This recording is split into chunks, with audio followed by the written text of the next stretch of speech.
What we're going to be considering now is beats. Let me give you a demonstration of what we mean by beats. I've got 3 frequency generators on this iPad on this phone, and they're playing slightly different frequencies, and I'm just going to play that for you now.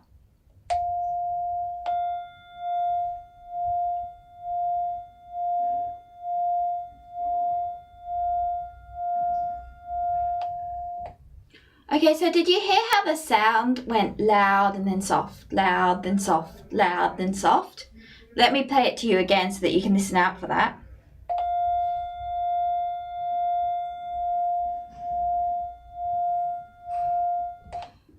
That going loud then soft is what we mean by beats.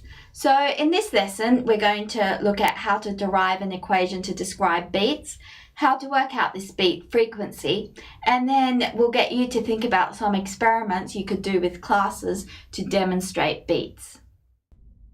So beats are really a temporal analogy of what standing waves are. So the equation for a standing wave is given by y is equal to 2a sine kx cos omega t. And as we move along the string with a standing wave set up in it, we get parts with a high amplitude and then parts with a very low amplitude. And so this is because of the spatial interference of the two waves that are present. Now with beats, we get the similar phenomenon, only instead of as we move along the string, i.e. through space, we hear these high and low amplitudes as we move through time. So there's times at which we get a really high amplitude and then times at which we get a really low amplitude. Now, imagine choosing a point in space and adding two waves with slightly different frequencies. You'll get an interference pattern through time. This is called temporal interference. So for our travelling wave, we've chosen a point in space, so we've replaced kx plus phi with pi on 2. That can be anything because we can choose phi randomly to make this so. So this is wave 1, this is wave 2. The only difference between them is slightly different omegas, which is slightly different frequencies. So a sine pi on 2 minus omega 1t, we can write this as a cos 2 pi f1t, and here we have a cos 2 pi f2t. So the only reason we've put this pi on 2 here is so that we can make them into cos functions so that they're nice and easy to add. Okay, so y1 plus y2 is equal to a, pulling the amplitude out the front as a common factor, cos 2 pi f1t plus cos 2 pi f2t.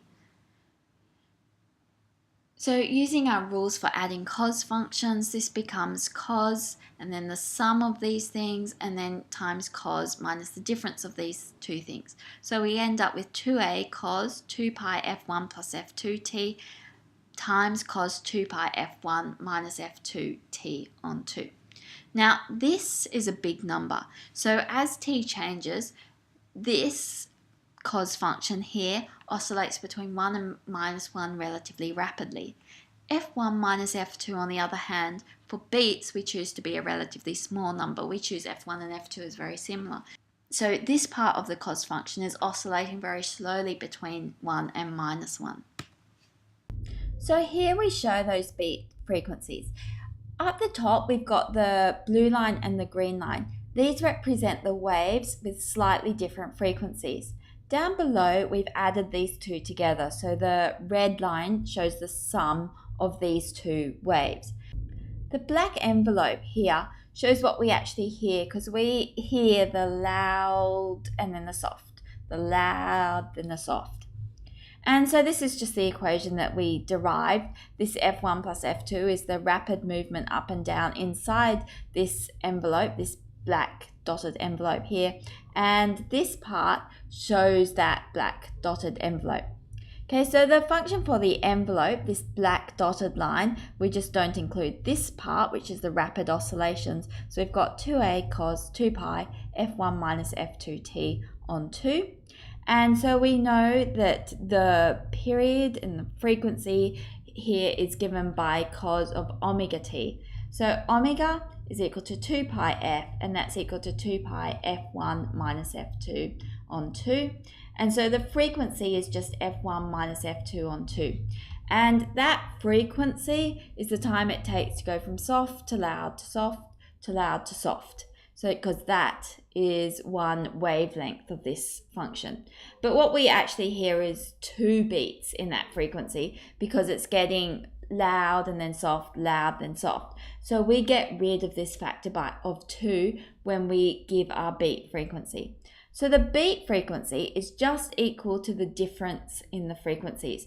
The absolute value signs are here because it doesn't matter which initial wave, the green one or the blue one, we call F1 or we call F2. Either way, it will give us the same beat frequency. So let's now give a more formal definition of what beats are.